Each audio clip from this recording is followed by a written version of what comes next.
Imagine being bullied at work, mocked for your medical problems, and publicly humiliated by someone who thinks they're untouchable. That was me. But what she didn't know was, I was keeping receipts. And when I was done, karma came for her so hard, she'll never recover. Hi, I'm Emily. Back when this happened, I was in my early 20s, trying to juggle university, constant hospital visits, and a part-time job at a large chain supermarket. You see, I've had complicated medical issues since childhood.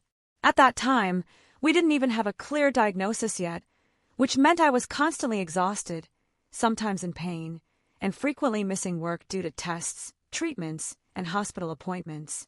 Despite that, I worked hard. My store managers knew about my situation, so they put me on light duties. That usually meant working on the register, organizing smaller stock, or helping with checkout support.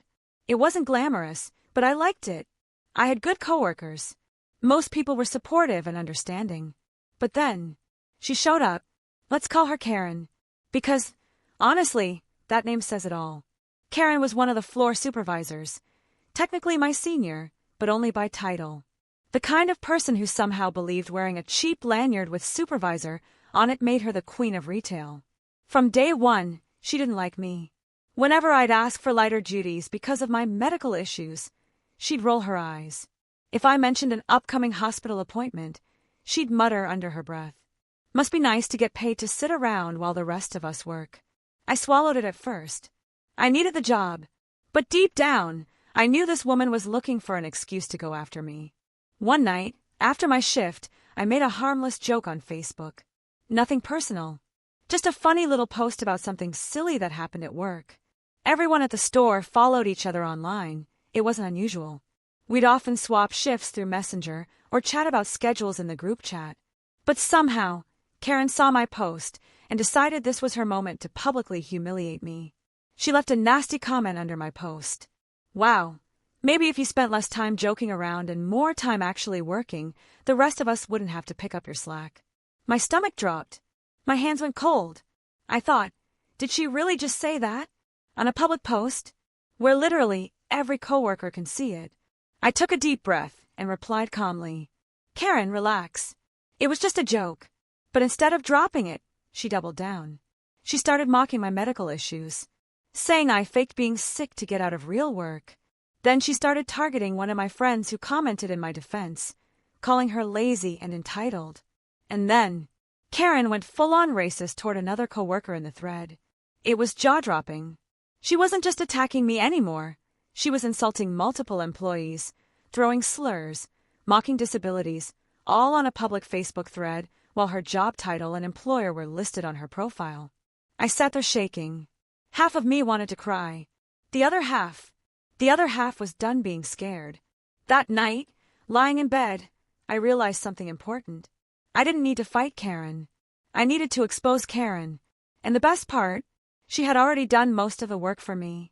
I grabbed my laptop, opened the post, and started screenshotting every single comment. Every insult, every racist remark, every joke she made about my health, every time she mocked my coworkers. By the time I was done, I had dozens of screenshots, a detailed record of every horrible thing she said, time-stamped and undeniable. And I wasn't done yet. I opened Facebook Messenger and started messaging the coworkers she attacked, asking them to screenshot anything Karen had sent them privately. To my surprise, they were eager to help. Turns out, everyone hated her guts. By morning, I had a digital folder of doom. The next day, I sat at my kitchen table, typing the most satisfying email of my life. Formal complaint against Supervisor, evidence attached. Inside, I explained everything. How Karen targeted me and mocked my medical condition. How she hurled racist and ableist insults at coworkers. How she did it publicly on Facebook while listing her job title and our company name. And how I had evidence. Then I attached every screenshot. And I didn't just send it to my store manager. Oh no. I CC'd the area manager, the HR department, and corporate headquarters. Within 2 hours, I got a response. "Emily, we take these allegations extremely seriously. Please come in tomorrow morning for a formal meeting." The next morning, I walked into the meeting room. My stomach was in knots, but I felt strangely calm. Inside were 3 people. Mark, my store manager, Sophie, the HR rep, and David, the area manager. Sophie gestured for me to sit down. Emily, we've reviewed your email. We'd like you to walk us through exactly what happened. So I did. I told them everything, the Facebook comments, the racist insults, the bullying at work, all of it. When I was done, I handed over my folder of screenshots. David flipped through them slowly, his face getting darker with each page.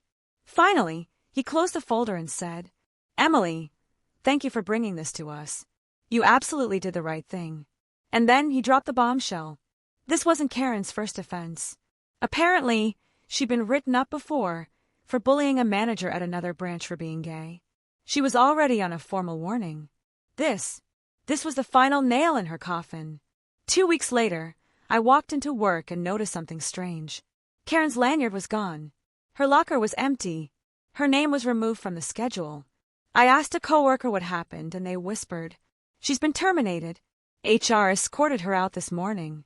7 years at that supermarket. Gone. All her little power trips. Gone. Her reputation. Shredded. Word spread fast. Everyone in the store knew exactly why she was fired. Some coworkers even threw a little after-shift good riddance party that night. And the best part, Karen didn't just lose her job. Because she'd been terminated for harassment and discrimination, she couldn't use the company as a reference. She went from supervisor to struggling for minimum wage shifts at a tiny local store. Fast forward a few months. I finished my degree. I finally got my proper medical diagnosis. I left that toxic workplace behind. And Karen, she's still stuck in the same small town. Still bitter. Still working a retail job where nobody respects her. I haven't spoken to her since, but sometimes I'll see her Facebook pop up. And every time I do, I smile. Because Karen didn't just ruin her own career. She taught me something priceless. The most powerful revenge isn't screaming. It isn't fighting. It's watching karma do the dirty work for you. Karen thought she was untouchable. She thought she could bully me without consequences. But in the end, she didn't just lose her job. She lost her power, her reputation, and every ounce of respect she thought she had. So what's the lesson here? Document everything. Stay calm. And when someone's determined to destroy themselves, just hand them the shovel.